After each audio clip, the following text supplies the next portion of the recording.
2-3 पदांची अशी हे होती रायगड जिल्ह्याची, ते थांबवली होती. तर त्याला फटाफट साहेबांनी ॲक्शन घेतल्यामुळे त्यांना आपल्या सैनिक फेडरेशन उद्योग विभागाचे अध्यक्ष समाधान निकम साहेब आलेले आहेत. त्यांचं मी सैनिक फेडरेशनच्या वतीने हार्दिक स्वागत करतो.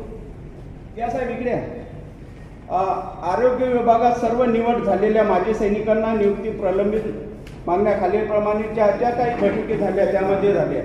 सैनिक व सैनिक परिवाराच्या कल्याणासाठी आता आपल्या इतिवृत्तामध्ये माननीय मुख्यमंत्र्यांच्या सोबत जे डिस्कशन झालं आहे त्याच्यामधून आता पुढचा टप्पा आपला काय करायचा आहे झालेला आहे ते त्याच्यावर अंमलबजावणी कशी करायची आहे साहेब त्याच्यात सांगतील.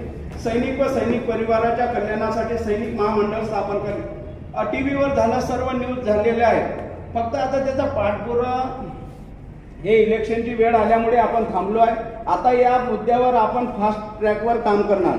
माजी सैनिक व त्यांच्या परिवारासाठी नवी मुंबई खारघर येथे 500 बेडचे सैनिक आरामगृह. खारघर यासाठी लिहिलं की त्याच दिवशी मुख्यमंत्री महोदयांनी सांगितलं की खारघरमध्ये एक भूखंड आहे जो सैनिकासाठी आरक्षित ठेवलेला आहे, तो यांना या सैनिक आरामगृहासाठी द्या.